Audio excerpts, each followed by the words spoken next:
बिस्मिल्लाहिर्रहमानिर्रहीम, अस्सलाम वालेकुम, गुड मॉर्निंग। सुनो पाकिस्तान के साथ मैं हूँ आपकी होस्ट शहरबानो आवान और हमेशा की तरह मेरे साथ मौजूद है अजीम राना। उम्मीद करते हैं, तवक्को करते हैं आप लोग खैर आफियत से होंगे, अपने प्यारों के साथ होंगे और आपके दिन का आगाज़ भरपूर अंदाज में एक मुस्बत सोच के साथ हुआ होगा। हम भी अपने प्रोग्राम का बाकायदा आगाज़ करेंगे। शहरबानो, आज हम क्या बात करने जा रहे हैं? मेरा एक सवाल है आपसे, हमेशा आप मुझसे सवाल करते हैं, आज मैं आप सवाल करूँगी कि दिन का वो कौन सा टाइम होता है जब हम झूठ कम बोलते हैं और हम सच बोलते हैं?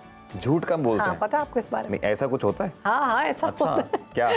तो ऐसी एक रिसर्च सामने आई है, वो हम आपको बताएंगे कि कौन सा ऐसा वक्त होता है जब हम ज़्यादा ईमानदार और सच्चे होते हैं।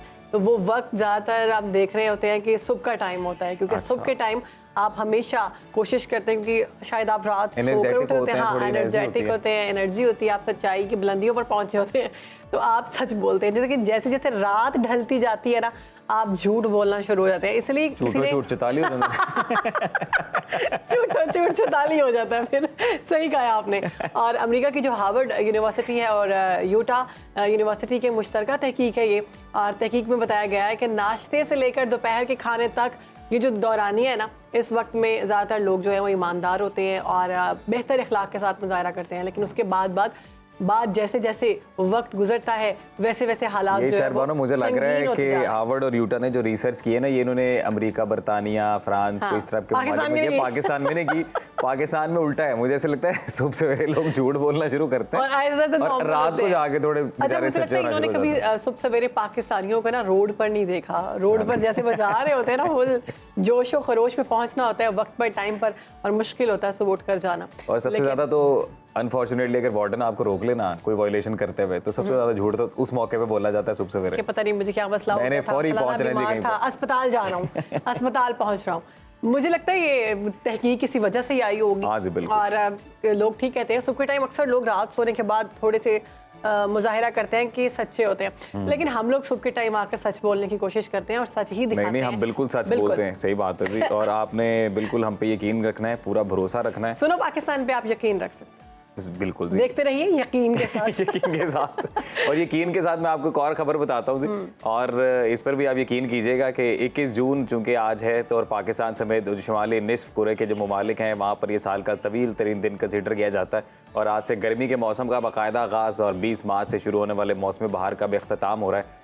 21 जून का जो तवील तरीन दिन है ये समर सोलिस्टिक कहलाता है जी। ख़ते सरतान इसे बोलते हैं। इससे मुराद ये कि जी ज़मीन की वो कैफियत है जब कुतुब शुमाली सूरज की जानिब झुका होता है और सूरज ख़ते इस्तवा से सबसे ज़्यादा दूर होता है। मौसम गर्मा का ख़ते सरतान 21 जून को और मौसम सरमा का ख़ते जद्दी 22 दिसंबर को इन निस्फ कुरों में वाक़े ममालिक में होता है। पाकिस्तान में सूरज की ख़त इस्तवा से सबसे ज़्यादा दूरी का वक्त दोपहर 1:50 है और पाकिस्तान में आने वाले कुछ दिनों तक दिन और रात का दौरानिया बराबर रहेगा, लेकिन वक्त की बतदरीज तब्दीली का अमल यानी कि सूरज का देर से तुलू होना और फिर जल्द गरूब हो जाना जून के आखिरी हफ्ते में शुरू हो जाता है। बिल्कुल जी, बहुत ज़बरदस्त इन्फॉर्मेशन दिया आपने अजीम। और वैसे हमें इस चीज़ का अंदाज़ा होता है, हाँ, और हमें ये अंदाज़ा होता है कि रात में जब सर्दियाँ आती हैं तो रात का दौरानिया बढ़ जाता है, दिन का दौरानिया कम हो जाता है। गर्मियों में ये होता है कि दौरानिया जो है दिन का ज्यादा होता है, रात का कम होता है। हाँ, एक वक्त आता है कि बराबर भी हो जाता है, छोटी हो जाती है, दिन लंबे हो जाते हैं। बिल्कुल जी। एक और खबर है, वो भी आपके साथ शेयर करेंगे, 21 जून के हवाले से ही है ये इंपॉर्टेंट खबर है। ये मेरे बड़े दिल के करीब है आपके। बिल्कुल, मुझे लगता है किसी और के भी बड़े दिल के करीब है। आज पाकिस्तान समेत दुनिया भर में वर्ल्ड म्यूजिक डे मनाया जा रहा है और वर्ल्ड म्यूजिक डे का आगाज 1982 में फ्रांस के शहर पेरिस से हुआ था। बरसगीर में भी मौसीकी की रवायत बहुत पुरानी है। यहाँ का क्लासिकल मौसीकी अगर बात करें, गज़ल, गीत, फोक और प्लेबैक सिंगिंग इंतहाई मकबूल है। हमारे यहाँ तो मौसीकी रूह की ग़िज़ा भी कहा जाता है और समझा भी जाता है इसको। बड़े अहम हमारे पास ऐसे लेजेंड्स मौजूद हैं। अमीर खुसरो हैं, तानसेन हैं, उसके बाद बिजू बावरा हैं, और बड़े ग़ुलाम अली जैसे अजीम फ़नकार हमारे पास मौजूद हैं, गुलकार, जिनके बारे में कहा जाता है कि जब वो गाते थे तो किसी और जहान में ही चले जाते थे। फिर इनकी लेगेसी को आगे बढ़ाया नुसरत फतेह अली खान, नूरजहां, मेहदी हसन, फरीदा खानम, इकबाल बानो जैसे गुलकारों ने। और फिर साथ ही साथ अगर फोक मौसीकी की बात करते हैं तो इसमें बिलखुसूस आलिम लोहार हैं, शौकत अली हैं, रेशमा पठान खान, बिल्कुल आबदा परवीन साहिबा, कौन नहीं जानता। क्या बात है। उन्होंने इस फ़न को बामे रूज पर पहुंचाया। और फिर मौसीकी की एक और सिन्फ जिसे कवाली कहते हैं, ये भी साउथ एशिया में बहुत फेमस है बिलखसूस, और जिसके दरख्शां सितारों में अगेन उस्ताद नुसरत फ़तेह अली खान, गुलाम फरीद साबरी, अजीज़ मियाँ समेत कई दूसरे नाम भी शामिल हैं। तो आज के दिन के मुनासिबत से इन तमाम लेजेंड्स को हम ट्रिब्यूट भी पेश सज्जाद करते अली, हैं। आज अगर हम आजकल की बात करें तो सज्जाद अली हमारे साथ मौजूद हैं, राहत फ़तेह अली खान हमारे साथ मौजूद हैं, शफ़क़त अमानत अली खान और आतिफ असलम जैसे गुलकार आगे बढ़े हैं और उन्होंने इस मौसीकी को आगे लेकर बताया है कि पाकिस्तान में कितना टैलेंट है। आप एक लेजेंड बोल रही हैं शहरबानो, आज के दिन के मुनासिबत से खूबसूरत दिन में उस लेजेंड का नाम नहीं लेना नहीं भाई, ऐसे नहीं हो सकता, वो हिस्सा है, वो हिस्सा है, वो हमने हमारे विजुअल चल भी गए स्क्रीन पे। चाहत फ़तेह अली खान साहब को कौन नहीं जानता जनाब, और आजकल थोड़ा सैड है क्योंकि इनका बदोबदी सॉन्ग यूट्यूब से हटा दिया गया था और हम इनके इस गम में मैं इस बात को कॉम्प्रोमाइज नहीं कर सकती और कोई कंपैरिजन नहीं है इनका और हमारे जितने लेजेंड्स हैं। कंपैरिजन तो मैं कर ही नहीं रहा हूँ, ना, ये भी गलती से म्यूजिक के साथ कहीं ना कहीं एसोसिएट हैं, तो क्या किया जा सकता है। तो आज के दिन की मुनासिबत से हम तो कहेंगे चाहत साहब के दिल छोटा ना करें, आप लगे रहें जी, कहीं ना कहीं तो पहुंच ही जाएंगे। बहरहाल हमारी बेस्ट विशेस आपके साथ हैं।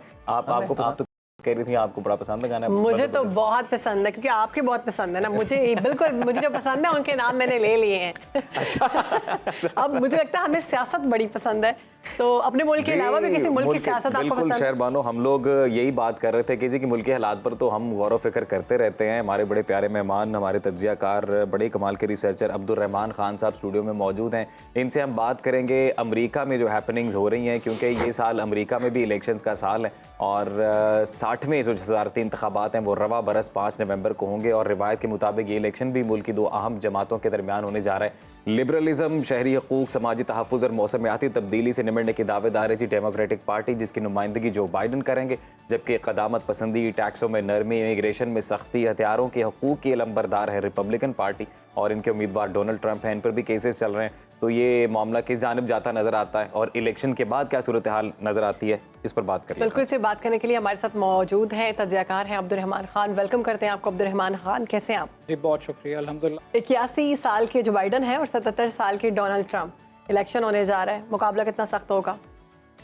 बिस्मिल्लाहिर्रहमानिर्रहीम, बहुत शुक्रिया आपका। बड़ा इंटरेस्टिंग इलेक्शन है और बड़ा यूनिक इलेक्शन है। दुनिया की सबसे बड़ी सुपर पावर और 250 साल की अमेरिका की तारीख में ये वाहिद अमेरिका का एक ऐसा इलेक्शन है जहाँ पर एक साबिक सदर बतौर मुजरिम इंतखाबात में हिस्सा लेने के लिए जा रहे हैं, डोनाल्ड ट्रंप साहब। और दूसरी तरफ अगर हम देखें तो जो बाइडन, जो कि बज़ाहिर बड़े सीजनड और बड़े डिसेंट पर्सनैलिटी रखते हैं, मगर उनको भी अब मुकदमात का सामना है अपने बेटे की सूरत में। उनके बेटे के ऊपर भी कुछ चार्जेस फ्रेम हो गए हैं, और एक तरफ रिपब्लिकन्स हैं वो भी कोर्ट की तरफ देख रहे हैं, और दूसरी तरफ डेमोक्रेट्स हैं वो भी कोर्ट्स की तरफ देख रहे हैं। मगर इस इलेक्शन में जो सबसे इम्पॉर्टेंट चीज़ है वो ट्रंप साहब का रोल है। अमेरिकन इलेक्शंस इलेक्टोरल कॉलेज पर डिपेंड करते हैं। 538 इलेक्टोरल वोट्स हैं। जो शख्स 270 का मैजिकल फिगर हासिल कर लेगा वो अमेरिका का सदर बन जाएगा। अब यहाँ पर इश्यूज अभी चूंकि 5 माह बाकी हैं, ट्रंप साहब पर 34 इल्जामात बाकायदा तौर पर वो साबित हो गए हैं, सजा उनको सुनाई जाएगी।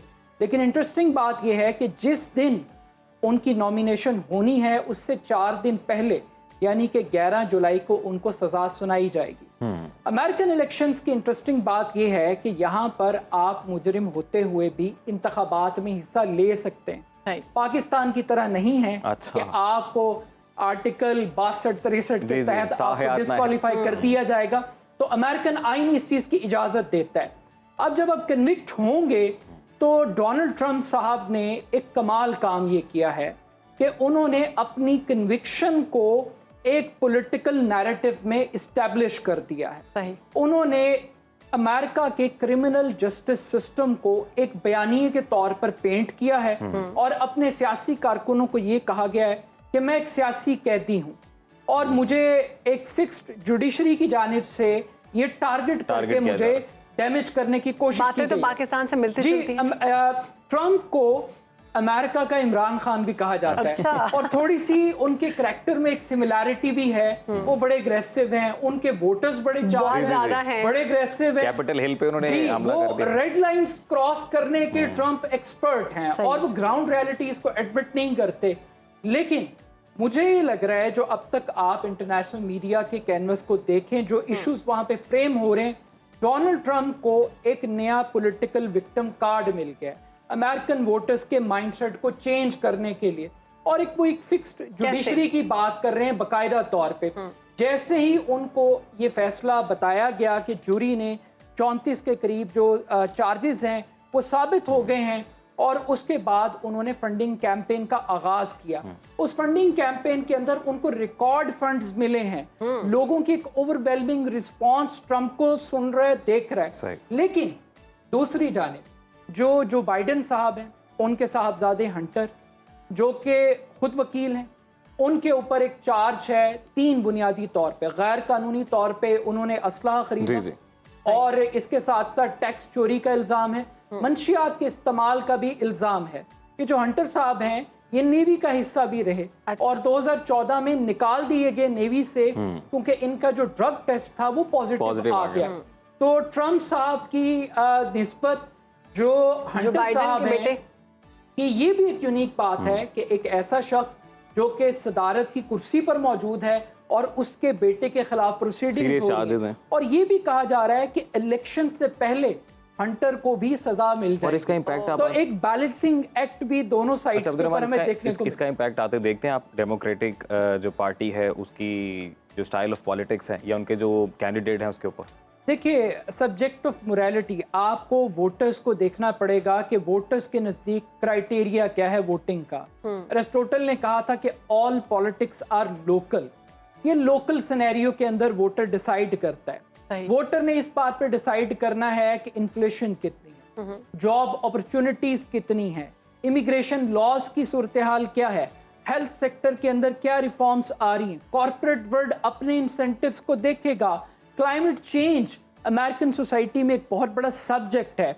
लेकिन हैरान कुन हद तक मुझे लगता है कि ट्रंप साहब को तो इस सजा का बेनिफिट होगा, और बाइडेन साहब के ऊपर बर्डन बहुत ज्यादा है, पड़ जाएगा। वैसे अब्दुर्रहमान, अभी नो डाउट कि अभी तो इलेक्शन में खासा वक्त है, लेकिन मफरूज़ों पे अगर हम बात करें और इस टॉपिक से रिलेटेड बात करना इसलिए ज़रूरी था बिकॉज अभी जिस तरह दुनिया में जो डेवलपमेंट्स हो रही हैं, जो हम गज़ा की सूरत हाल देखते हैं, और फिर जैसे इंडिया में भी इलेक्शन हुए, नरेंद्र मोदी तीसरी दफ़ा वज़ीर आज़म बने, उनकी पॉलिसी क्या रहती है सबको पता है।